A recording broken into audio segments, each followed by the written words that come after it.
Olá, queridos estudantes da segunda série do ensino médio, tudo bem com vocês? Bom, finalmente a gente vai começar o segundo bimestre, a apostila nova. Se você ainda não pegou sua apostila, por favor, procure lá o Colégio Cooperativo. É importante que você tenha essa apostila em mãos, esses conteúdos impressos em mãos, para você acompanhar tudo aquilo que a gente vai estudar durante esse bimestre. O segundo bimestre de filosofia, na segunda série do ensino médio, vai continuar aquilo que nós tratamos no primeiro bimestre. Nós estávamos tratando da questão da ética, como a ética é vista, o que é ética, quais são os desafios do pensamento sobre a ética. E aqui, nesse segundo bimestre, a gente vai ver o pensamento da ética da modernidade até os dias atuais. Então, lembra que a gente falou que, antigamente, o pensamento dos filósofos sempre girava em torno da razão. A razão é a fonte do verdadeiro conhecimento, do equilíbrio, da temperança. Em Aristóteles, a gente vai falar muito dessa questão da felicidade. É pela razão que se adquire essa tal da felicidade. Então, na antiguidade, tudo passa pela razão. Tudo que a gente pode chamar de bem, de justiça, de uma sociedade equilibrada, necessariamente vai passar pela utilização da razão. A razão como a sensibilidade para o mundo inteligível, para aquilo que faz sentido, para aquilo que é racional. Então, a racionalidade é sinônimo de bem. Todo mundo que vai na direção da racionalidade está indo na direção daquilo que é um bom embasamento para a vida. E todo mundo que ignora a racionalidade está dando ouvidos para a ilusão, para aquilo que não tem embasamento para ser o que é, ok? Então pensem nesses filósofos antigos, sempre nessa direção. Tudo que vocês lerem desses filósofos vai caminhar para essa direção. Sócrates, Platão, o próprio Aristóteles e assim por diante. Quando a gente chega na Idade Média, ou seja, no período depois de Cristo ali, você vai ter a introdução da fé cristã no pensamento ocidental. Então, os temas da filosofia vão começar a ser pensados a partir da fé cristã, dos dogmas cristãos, dos pensamentos cristãos. E a ética é um desses dogmas, uma dessas matérias que são pensadas a partir da filosofia ou religião cristã. Então, ética, ser ético agora, tem a ver com os comportamentos adotados por aqueles que pensam segundo os pensamentos de Jesus. Então, na Idade Média, os grandes pensadores são aqueles pensadores que aliavam a teologia com a filosofia, ok? Então, um ser humano ético é aquele que vive de acordo com os desígnios de Deus, né, no pensamento medieval, e esses pensamentos eram traduzidos pelos teólogos, pelos pensadores daquele período. Então é bem comum a gente, na Idade Média, perceber isso se misturando, a filosofia e a teologia. Depois, na modernidade, logo depois da Idade Média, esse pensamento racionalista, que foi meio que deixado de lado por um tempo, né, ele é retomado. E principalmente para pensar a ética a partir das ideias de dever e utilidade. Então, o que é ético? Ética tem a ver com o dever, como eu devo me comportar, como eu devo viver a partir da sociedade. E da utilidade no sentido de que eu preciso que a minha ética conclua, resulte, tenha como consequência algo útil para mim e para os outros. Tá? Esse é um movimento racionalista que vai retomar depois da Idade Média. E só uma coisa importante, não é que na Idade Média o racionalismo foi deixado de lado completamente. Não, é porque essa adição do elemento da fé cristã começa a trabalhar outras categorias do pensamento e do conhecimento. Quer dizer, a fé, ela vai trabalhar um outro tipo de conhecimento que muitas vezes não está preso aos limites da razão. Ok? Então, não é que a fé seja irracional, mas ela trabalha em categorias diferentes da razão. né? Enquanto nós tínhamos pensadores que pensavam exclusivamente a partir da razão, na Idade Média a gente tinha a razão aliada a um outro tipo de conhecimento, que era o conhecimento de fé. E agora, na modernidade, a gente tem a retomada desse pensamento mais racional, mais voltado para a razão.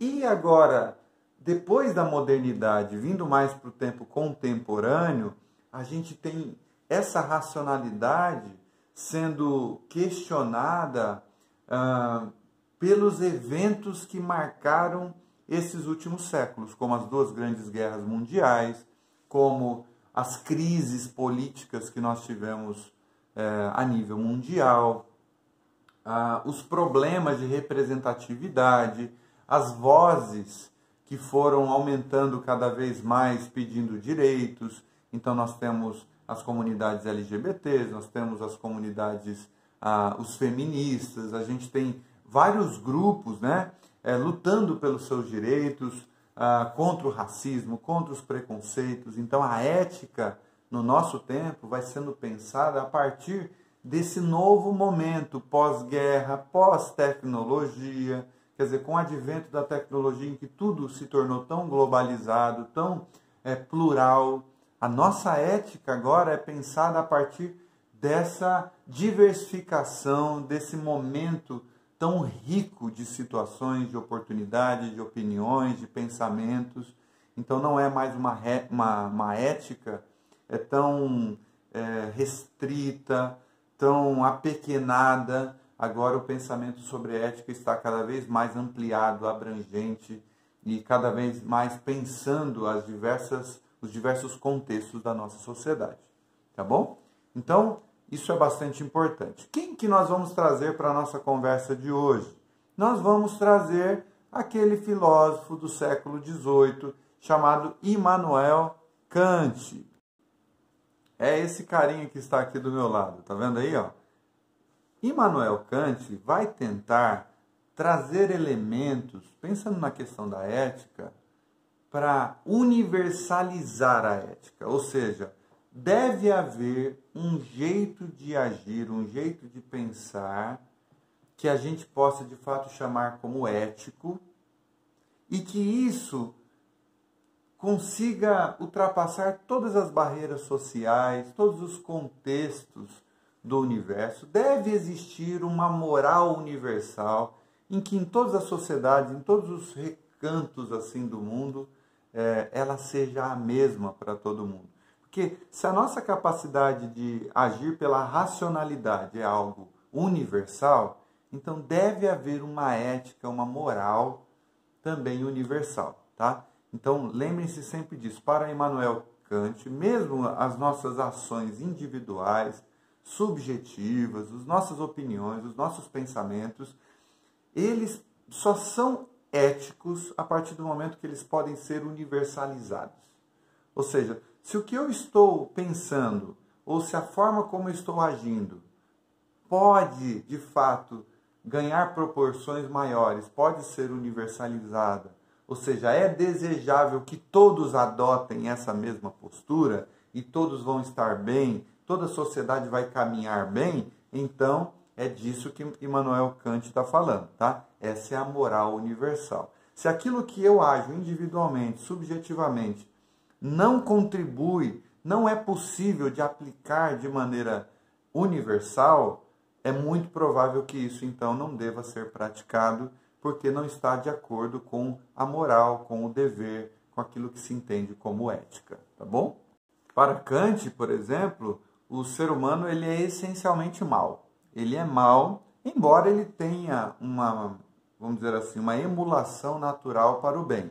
Então ele é essencialmente mau, mas ele também tem desejos primitivos ou impulsos primitivos na direção do bem. Então, o ser humano, sendo essencialmente mau, ele, quando se deixa levar por paixões, por impulsos externos, né? Que tem a ver com aquilo que a gente olha, tem a ver com as nossas interações sociais, emulações que vêm de fora para dentro. Quando a gente se permite dar vazão para essas paixões, Isso faz a gente se afastar da racionalidade, se afastar da ética, da boa moral, e isso nos conduz aos vícios, nos conduz à pior forma de viver como seres humanos e como sociedade. Então, quando a gente se deixa levar pelos apetites externos, isso nos conduz àquilo que não é moral, não é bom para nós e nem para a sociedade. Mas quando a gente apela para a racionalidade, avaliando tudo que nós estamos recebendo de informações do nosso exterior, aprendendo a submeter as nossas paixões e os nossos desejos a essa consciência racional, então passamos a viver de forma ética e moral, segundo Immanuel Kant. Eu sempre confundo essa questão de Kant e Kant, tá? Então vocês vão me ouvir falar algumas vezes Kant, mas na verdade é Immanuel Kant, ok? É que quando o meu olho bate nessa palavrinha Kant, aí eu já fico pensando no inglês e por isso às vezes eu acabo confundindo. Mas olha só, para Immanuel Kant, todas as nossas... somente a nossa razão é capaz de nos conduzir para aquilo que ele vai chamar de norma objetiva, ou seja, uma lei universal, tá? Somente a razão. Veja que ele está retomando o papel, o lugar da razão na ética, no pensamento sobre ética. Então, para ele, somente a razão é capaz de nos levar para essa norma objetiva, essa lei universal, que é diferente aí dessa questão da norma subjetiva, que é a opinião de cada um, é o desejo e a vontade de cada um. Daí Kant vai classificar as leis de duas maneiras. Por exemplo, existem leis no universo que têm como objetivo chegar em determinados fins. Eu tenho uma determinada lei que tem como objetivo alcançar um fim. E esse fim, essa finalidade, está fora dessa lei. É uma outra. A finalidade não é essa própria lei, é aquele fim. Né? Como a gente, por exemplo, que de repente estuda para alcançar o objetivo de passar no vestibular. Veja, é uma lei obrigatória, eu tenho que estudar para passar no vestibular. Então, passar no vestibular é uma finalidade externa a essa lei. Esse tipo de lei, para Kant, se chama imperativo hipotético, tá? Imperativo hipotético é aquela lei que tem como objetivo chegar a uma determinada finalidade, e essa finalidade é externa a essa lei. E para ele tem o imperativo categórico. O imperativo categórico são as leis que são um fim em si mesmas. Ou seja, ela acontece, ela existe, essa lei existe para ser cumprida simplesmente por ela mesma. Quer ver? Vamos dar um exemplo aí. Fazer o bem. Fazer um bem é um imperativo hipotético e um imperativo categórico. Se você entende que fazer o bem é algo que deve ser praticado sem necessariamente ter uma finalidade específica, então ele é um imperativo categórico. Ele é um fim em si mesmo. O amor é um fim em si mesmo. Eu não amo alguém com o objetivo de ganhar dessa pessoa alguma coisa. Senão seria um amor interesseiro. Quando o amor ele é demonstrado com o interesse de receber alguma coisa, então esse tipo de amor Kant chamaria de imperativo hipotético. Ok? Agora, se eu entendo que amar é um bem em si mesmo, é um fim em si mesmo, eu devo amar por amar, então ele é um imperativo categórico. Para Kant, a verdadeira ética, a verdadeira moral, ela é um imperativo categórico, ou seja, ela é um fim em si mesmo. Por isso que é uma lei universal.